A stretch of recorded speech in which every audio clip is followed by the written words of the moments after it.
Hello, everyone. This is Fadi, and I want to welcome you to another episode of this fascinating video series on the possible origin of the Quran.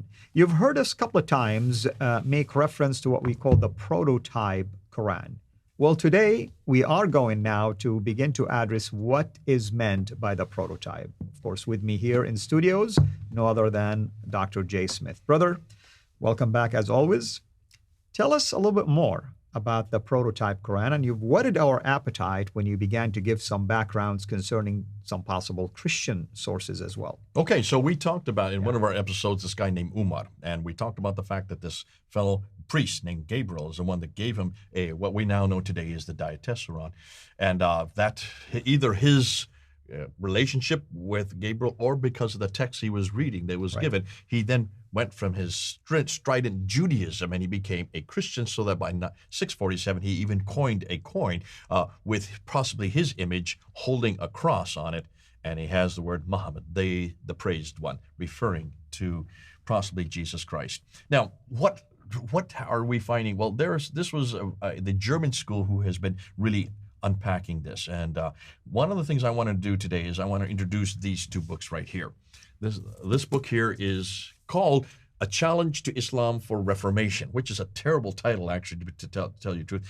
But it's the other text that's underneath that's actually what it's all about. Let me just read it. It says, the rediscovery and reliable reconstruction of a comprehensive pre-Islamic Christian hymnal hidden in the Quran under earliest Islamic reinterpretations. So it's a book about the Quran, really. I mean, the big title make you think like you're talking about reforming Islam. You're talking about the Quran here. And I encourage everybody to get this book. It's an amazing book. Yeah, because who is it that authored this book? This was created in 1970 by a man named Dr. Gunther Luling.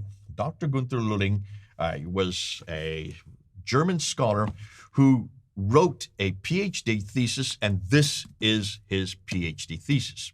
Now, it was written in German. You can see it's a pretty long thesis. What did he do? Well, he was the first to actually ask the question we've been asking: where is that proto-Quran? Where is that Ur-Quran? Where is the archetype that Van Putten talks about in our first episode? He was asking that question in 1970s. We're talking about 50 years ago.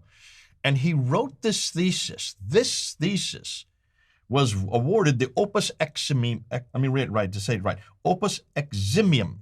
Opus Eximium is the highest you can get for any thesis there in Germany. If you get Opus Eximium, you are automatically given a professorship in the institution. To teach. Yep. You're given a professorship. He was not given a professorship. Why is that? Well, in 1972, 2 years later, he was thrown out of the university. Wow. No one told him why. They would not explain it to him. I went to see him in I think it was 98 or 99. I went to Germany. I went with a colleague of mine. We went to actually see Dr. Gerhard Puin. Dr. Gerhard Puin wanted to introduce me to him. So we went and we had lunch with him, and I met he and his wife. And what I had been told is that he was thrown into obscurity because of this thesis. This is in 1972. Is it that much dangerous? He was thrown into obscurity, and for 30 years he was on welfare.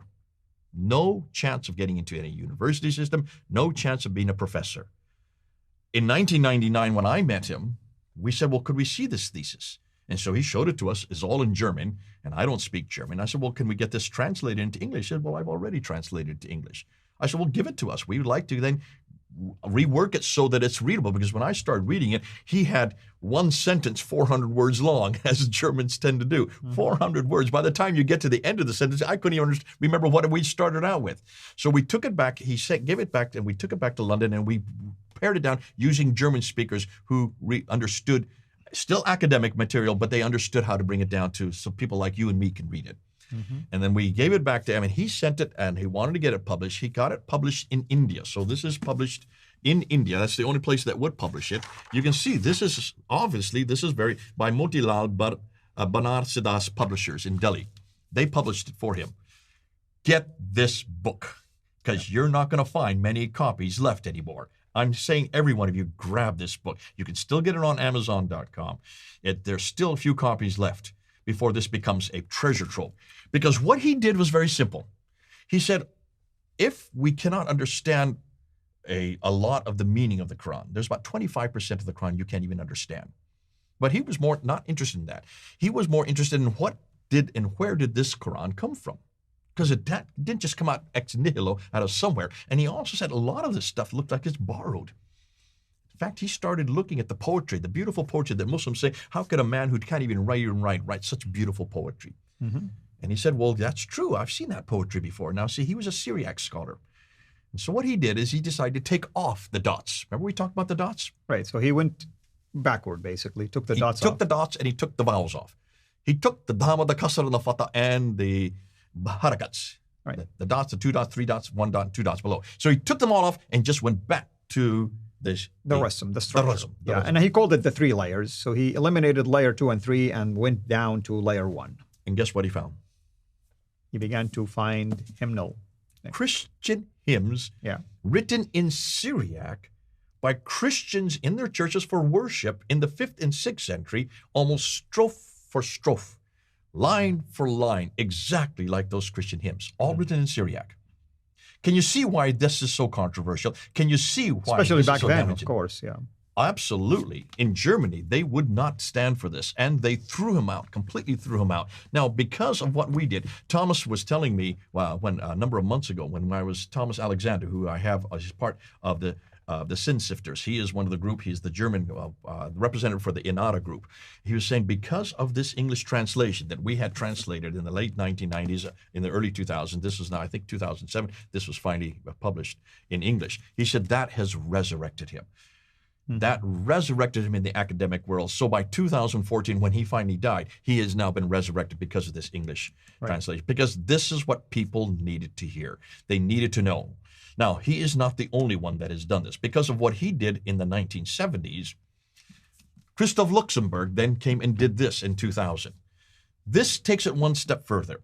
He decided, well, why haven't we done this in academia? Let's find out where the dark passages are. Because the dark passages, you know well, when you grew up, the Muslim scholars, about 25% of the Quran just makes no sense, even to the Muslim scholars. Yeah, it's about 1/3, give or take. About 1/3. Yeah. And there are these letters before each one of the surahs. No one knows what those letters are The for. mysterious letters, for It's a instance. mysterious letter. We're going to talk about that later on. So he wanted to go through and do that. This book came out in 2000. This has caused an enormous earthquake. Oh, I remember. I mean, In scholastic everybody went circles. after him. They all went after him. In fact, his name is not Christoph Luxemburg. That's a pseudonym. He had to use a pseudonym. He is from Germany, and he had to use a pseudonym because there are so many people that would. He got death threats, and this is what happens when you do something that is controversial in Islam. Do you know him? I have never met him. Yeah. I do not know him. I don't even have a picture of him. Right. But do you know him? I know of someone who is connected with him for sure, and he's definitely an amazing scholar for sure. Now, because of what these two men have done, Gabriel Sama came out with this book, and I would encourage everybody to get it. In 2006, Gabriel Sama, who is a Syriac scholar, he is a Syriac native speaker. This is his language. He understands it, and basically what he is saying is, we've been trying to tell you this for years. You people in the West, have you not been listening to us? If you look at the Quran, where do you think it came from? That's a very interesting point you bring up. Why is it that the scholars in the West just somehow discount the people in the East who are so close to the action? Because of what the people in the East have been trying to tell us. The Syriac scholars have been saying, folks, you don't want to listen to us. This really, the Quran, if you really want to know what the Quran is, you need to go back to the Quran. You need to go back to the archetype. You need to go back to the proto-Quran. Exactly. And who do you think knows it better than anybody? Well, why don't you ask us who know the language? Right. We are the Aramaic speakers. We are the Syriac speakers. We are Syriac Aramaic. That is what this is called. The Syriac or Aramaic precedents, antecedents to the Quran. So I would encourage every one of you to get Gabriel Sama's book, because this is just, listen, this has been out since 2007. We're just finally getting our hands on it and finally telling the whole world. Find out what he is saying, and this is what we're going to do. We're going to go in the next segment, and we're going to show you. In fact, what I'm going to do, instead of doing Gabriel Sama, I'm going to show you what Christoph Luxemburg, how he came and what he did. In the next segment, let's look through, because he did 7 different things. Before we even get to his there, conclusions. we want to address the academic attack. Okay, let's do that first. Yeah, let's do that first. Let's talk about that, because we want to show, after the academic attack, what is it that they were attacking in the first place, and does his method make sense? Yeah. All right, thank you.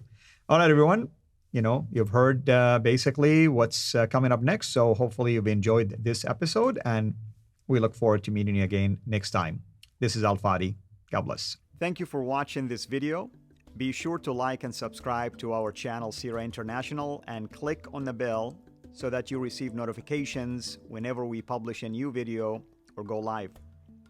I would also like to appeal to you to consider becoming a Patreon patron by clicking the link right below. By doing so, you can give towards the production of these videos. There are also other options for you where you can give to our channel. I thank you from the bottom of my heart.